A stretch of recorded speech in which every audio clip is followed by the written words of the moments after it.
চাকরি চুরি, কয়লা চুরি, বালি চুরি, সমস্ত ক্ষেত্রে চুরি। একটা দল তো দুর্নীতি আর চুরি করতেই ব্যস্ত, আর আরেকটা দল তো মানুষে মানুষে বিভেদ করতেই ব্যস্ত, মন্দির করতেই ব্যস্ত।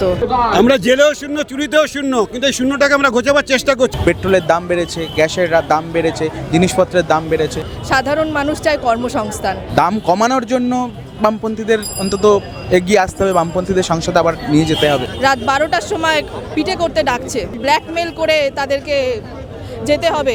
এখন যদি মানুষ না দেয় সেটা মানুষ ভুল করবে।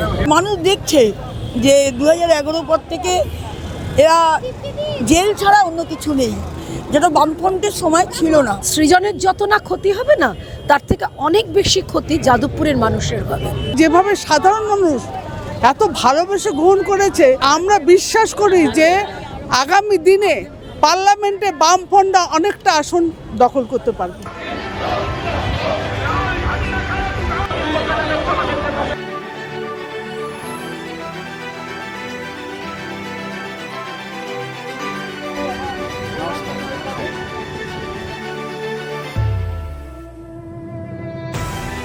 আমি খুব আশাবাদী।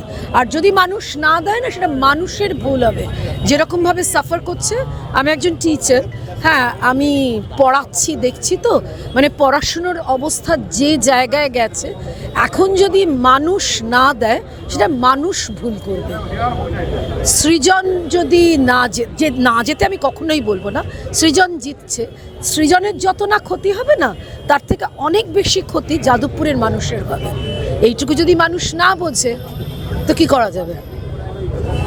অবশ্যই জিতবে, কারণ সাধারণ মানুষ এটা নিশ্চয়ই বুঝতে পেরেছে। প্রার্থী হিসেবে আর কে বা আছে, আর দল হিসাবেই বা কে আছে? একটা দল তো দুর্নীতি আর চুরি করতেই ব্যস্ত, আর আরেকটা দল তো মানুষে মানুষে বিভেদ করতেই ব্যস্ত, মন্দির করতেই ব্যস্ত। তো সাধারণ মানুষ কি চায়? সাধারণ মানুষ চুরি দুর্নীতি চায় না, সাধারণ মানুষ মন্দির মসজিদ চায় না। মন্দির মসজিদ আগেও ছিল, যখন বিজেপি ছিল না তখনও ছিল। সাধারণ মানুষ চায় রুটি রুজি, সাধারণ মানুষ চায় কর্মসংস্থান। আর কর্মসংস্থান বলে আমাদের সিপিআইএম, আমাদের কমরেড সায়রা শাহ হালিম। তাই সাধারণ মানুষ কমরেড সায়রা শাহ হালিমকেই বেছে নেবে। অবশ্যই যেটা আরেকটা কথা হচ্ছে যে মা বোনেদের সুরক্ষার ব্যাপার, সেটা দুই সরকারে কোনো সরকারই দিতে পারে না। এক তো মণিপুরে আমরা দেখেছি নগ্ন হয়ে হেঁটেছে, আমরা দেখেছি হাঁসখালিতে বাসে করে ঝুলিয়ে মেয়েকে নিয়ে চলে যাচ্ছে, আমরা সন্দেশখালি দেখেছি রাত 12টার সময় পিটে করতে ডাকছে, কি লক্ষ্মী ভাণ্ডারে টাকা ঢুকবে না, সেই ব্ল্যাকমেল করে তাদেরকে যেতে হবে পার্টি অফিসে রাত 12টার সময়। এইসব তো সাধারণ মানুষ দেখেছে, এসব তো কখনো বামফ্রন্ট আমলে হয়নি। তাহলে সাধারণ মানুষ মেয়েদের সুরক্ষা চাইবে। অবশ্যই বুঝবে, লড়াই তো করতেই হবে, লড়াই করতে হবে, মাঠে ময়দানে লড়াই করতে হবে। আর কিছু নেই, রুটি রুজির জন্য লড়াই, রুটি রুজির জন্য লড়াই আমাদের। আমরা জেলেও শূন্য, চুরিতেও শূন্য, কিন্তু এই শূন্যটাকে আমরা ঘোচাবার চেষ্টা করছি। আমরা লড়াই সংগ্রাম করছি, মানুষের কাছে যাচ্ছি, মানুষের কাছে আবেদন করছি, আমাদের এবার ভোট দিন।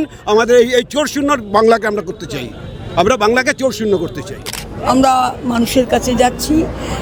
2011 পর থেকে যেভাবে সারা পশ্চিমবাংলা জুড়ে, সারা ভারতবর্ষ জুড়ে নারী নির্যাতন তো প্রথম, তারপরে দ্রব্যমূল্য বৃদ্ধি এবং সন্ত্রাস যেভাবে চলছে, আপনারা দেখেছেন বিগত কতগুলো নির্বাচন হয়ে গেল, খুব সন্ত্রাসমূলকভাবে এরা করেছে।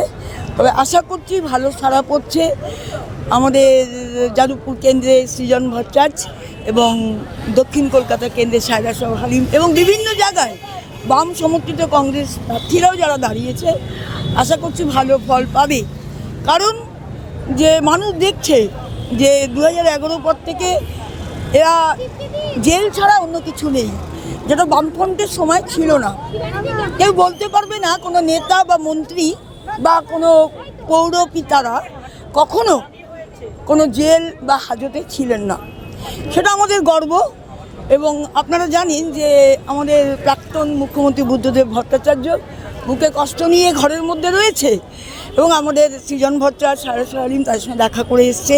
উনি কষ্ট পাচ্ছে যে উনি বাইরে আমাদের সঙ্গে বেরোতে পারছে না, হ্যাঁ, তার জন্য আমরা সত্যি খুব গর্বিত, এবং আমাদেরও কষ্ট হচ্ছে যে তাকে যদি পাশে পেতাম তাহলে আমাদের ভালো লাগতো। আর আশা করি প্রত্যেকের শুভেচ্ছা ভালোবাসা এবং আগামী দিনে একটা নতুন পথের দিশারি দেখাতে যাচ্ছে। অবশ্যই, কারণ সৃজনকে যাদবপুর ভীষণভাবে গ্রহণ করেছে এবং সবচাইতে বড় কথা আপনারা জানতে পারবেন না, এই যে যেখানে আজকে মিছিলটা করে মিটিং হবে, সকাল থেকে তৃণমূলটা প্রচণ্ডভাবে ডিস্টার্ব করেছে, সব রকম ডায়াস করতে দেয়নি, মাইক কেড়ে নিয়েছে, সব কিছু করেছে সারা দিন ধরে। কারণ আমি ওখানকার কনভেনার, সেই জন্য আমি এগুলো বারবার দেখছি, বারবার এই সন্ত্রাস সৃষ্টি করছে ওরা। তার মধ্যে দাঁড়িয়ে থেকে সৃজনকে যেভাবে সাধারণ মানুষ এত ভালোবেসে গ্রহণ করেছে এবং আমরা বিশ্বাস করি যে আগামী দিনে পার্লামেন্টে বামফ্রন্টরা অনেকটা আসন দখল করতে পারবে, এই বিশ্বাস আমাদের আছে। হ্যাঁ, নিশ্চয়ই ঘুচবে এবারে। এই যা এখন রাজ্যের পরিস্থিতি, সেই জায়গায় দাঁড়িয়ে তো এই তকমা ঘুচতেই হবে, অন্তত রাজ্যের সাধারণ মানুষের জন্য এই তকমা ঘুচতে হবে। কারণ বামপন্থীরা শূন্য হওয়ার ফল কি হয়েছে? সংসদে বামপন্থীরা যখন শূন্য হয়েছে, পেট্রোলের দাম বেড়েছে, গ্যাসের দাম বেড়েছে, জিনিসপত্রের দাম বেড়েছে। তাই সাধারণ মানুষের স্বার্থে এই সমস্ত দ্রব্যমূল্যের দাম কমানোর জন্য বামপন্থীদের অন্তত এগিয়ে আসতে হবে, বামপন্থীদের সংসদে আবার নিয়ে যেতে হবে। এটাই তো এখন হয়ে দাঁড়িয়েছে বিষয়টা। অন্য কোনো রাজনৈতিক দল নাই কেন, বাম কেন? কারণ অন্য কোনো রাজনৈতিক দল বলতে তৃণমূল, বিজেপি তো দেখতেই পাচ্ছি তারা কি করছে। তারা ক্ষমতায় থাকার ফলে যেভাবে দেখেছে, তৃণমূল ক্ষমতায় থাকলে এই রাজ্যে একের পর এক চুরি, দুর্নীতি, এই সমস্ত জিনিসগুলো যেভাবে সামনে এসছে দেখেছি। চাকরির ক্ষেত্রে চাকরি চুরি, কয়লা চুরি, বালি চুরি, সমস্ত ক্ষেত্রে চুরি।